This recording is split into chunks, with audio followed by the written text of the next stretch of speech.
प्यारे बच्चों, आज हम 5 पाठ समय नियोजन पढ़ेंगे। समय नियोजन पाठ में समय के महत्व के बारे में बताया है।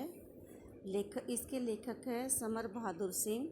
लेखक कहते हैं कि हम अक्सर शिकायत करते हैं कि समय के अभाव की, समय न मिलने की, पत्र का उत्तर न दे सका समय अभाव के कारण, कसरत नहीं कर सकता समय न मिलने के कारण, और पढ़ नहीं लिख नहीं पाता समय की कमी के कारण। मतलब कहने का क्या है यहाँ लेखक का कि हम अक्सर कोई भी बात होती है तो समय का बहाना बनाते हैं कि हमें समय नहीं मिला, हमारे पास समय की कमी थी। लेकिन लेखक कहता है किंतु यदि हम सही ढंग से आत्म विश्लेषण करें तो हम पाएंगे कि हमारी शिकायतें अक्सर गलत होती हैं। यह हमारा आलस्य है जो सदैव समय की अभाव की दुहाई दिया करता है। वस्तुतः कोई भी ऐसा व्यक्ति नहीं जो व्यस्तता के बीच भी उन कामों को न कर सके जिन्हें करना वह अनिवार्य मानता है।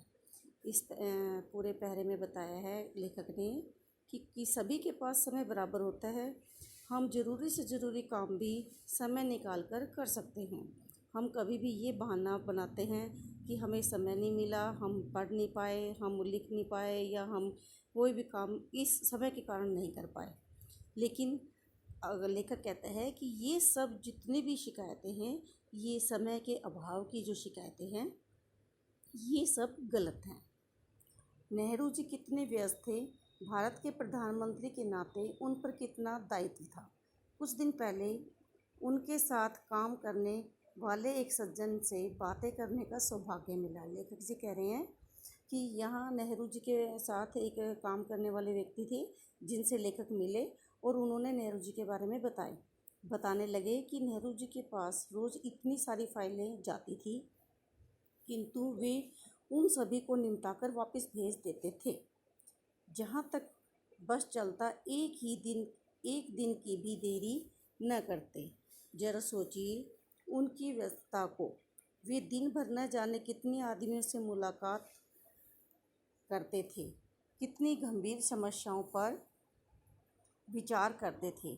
फिर भी व्यस्त जीवन में कुछ समय दैनिक कार्यों के व्यायाम के लिए भी निकाल लेते थे। कहने का क्या तात्पर्य है कि हमारे जो भारत के प्रथम प्रधानमंत्री थे जवाहरलाल नेहरू, उनके पास हमेशा डेली जो है हर रोज़ इतनी फाइलें आती थी, लेकिन वो हमेशा उन फाइलों को जल्दी से निपटा देते थे और उनका बस चलता था कि जिस दिन वो फाइल आई है उसी दिन उस फाइल का काम पूरा कर दें।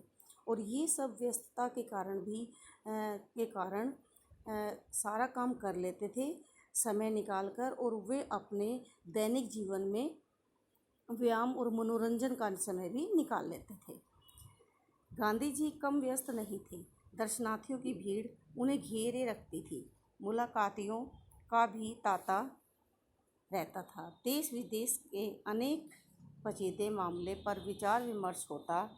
अखबार के लिए लेख लिखे जाते। फिर भी न तो गांधी जी की प्रार्थना सभा के समय में फेर होता और न ही सवेरे के भ्रमण में बाधा आती थी।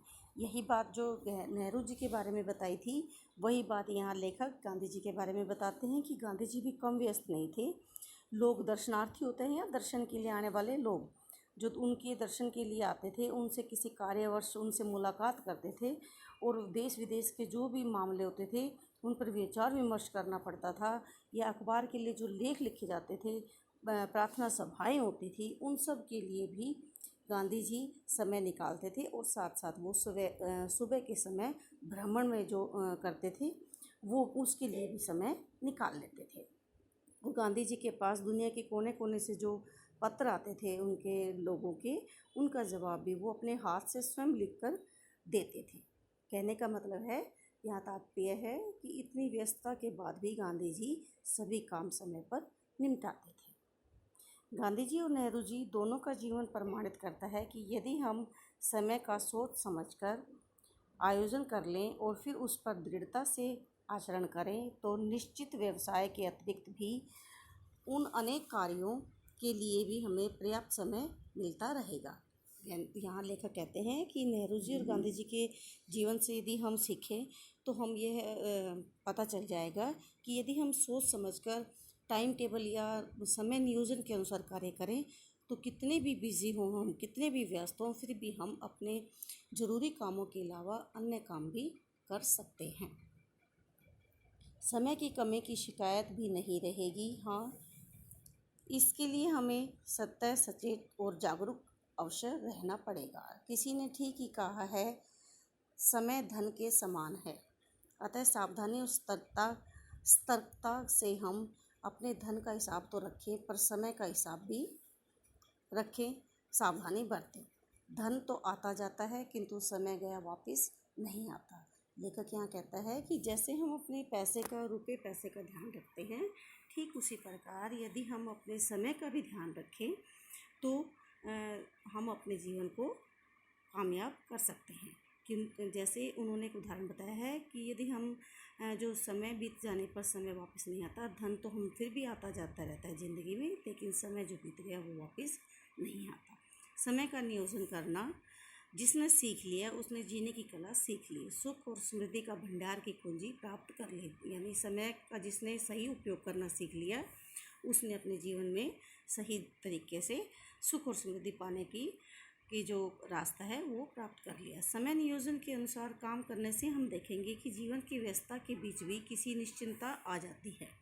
सभी कार्य सुचारू रूप से समय पर अनायास होते चलते हैं। कसरत के लिए समय निकल जाता है, पठन पाठन के लिए भी, यही नहीं अपने व्यवसाय से भी हम पहले की कहीं कुशल और कहीं अधिक सक्षम बन जाते हैं। सादा उतावलापन सारी परेशानियां न जाने कहाँ काफूर हो जाती हैं।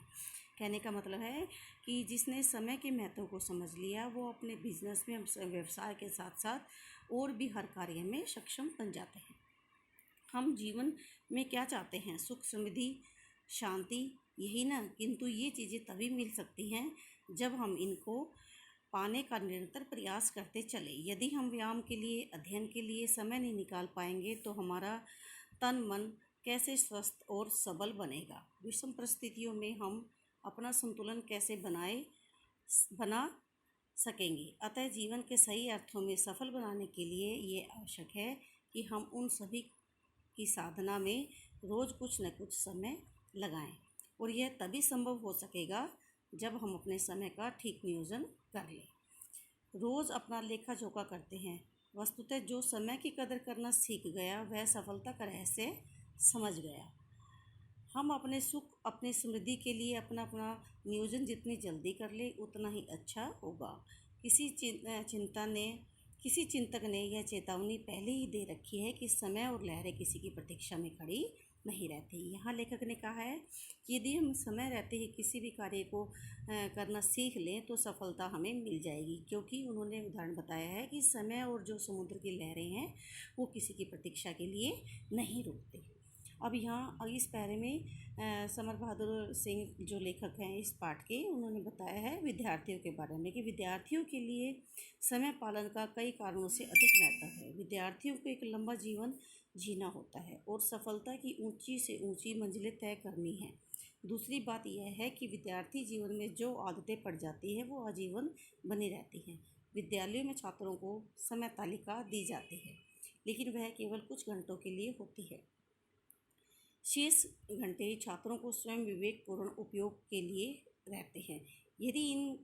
यदि छात्र इन घंटों की कार्यतालिका बना ले तो निश्चय ही वह ऐसा करने वाले छात्र न केवल परीक्षा में अच्छे अंक से उत्तीर्ण होंगे, बल्कि सामाजिक, साहित्यिक, सांस्कृतिक आदि कार्यक्रमों व खेल कूद, व्यायाम आदि के लिए भी पर्याप्त समय निकाल सकेंगे। समय तालिका बनाने के बाद उनका दृढ़ता और निष्ठा के साथ पालन करना भी आवश्यक है। निर्धारित समय पर निश्चित काम करने से ही जीवन में सफलता मिलती है। कहने का क्या तात्पर्य है कि यदि विद्यार्थी जो हैं, स्टूडेंट जो हैं, वो अपने स्टूडेंट लाइफ में, विद्यार्थी जीवन में यदि टाइम टेबल जैसे उनका स्कूल में होता है, कॉलेज में होता है, यदि उसके टाइम टेबल के अनुसार वो स्कूल की अपनी शिक्षा का कार्य पूरा करते हैं, लेकिन जो शेष समय होता है उसमें भी यदि वो समय का महत्व समझते हुए विवेकपूर्ण कार्य करें तो वो पढ़ाई में अच्छे नंबर लेंगे, बल्कि सामाजिक कार्यों में, सांस्कृतिक कार्यों में, खेल कूद में, व्यायाम वगैरह में भी वो अच्छे से अपनी योग्यता को दिखा सकेंगे और जीवन में सफल हो जाएंगे। इस पाठ में बच्चों समय के महत्व को बताया है कि अगर हमें समय रहते सभी कार्य निश्चित तौर पर कर लेने का हौसला होता है तो हम अपने जीवन में ज़रूर कामयाब होते हैं। आप इस पाठ को ध्यान से पढ़ें और समझें।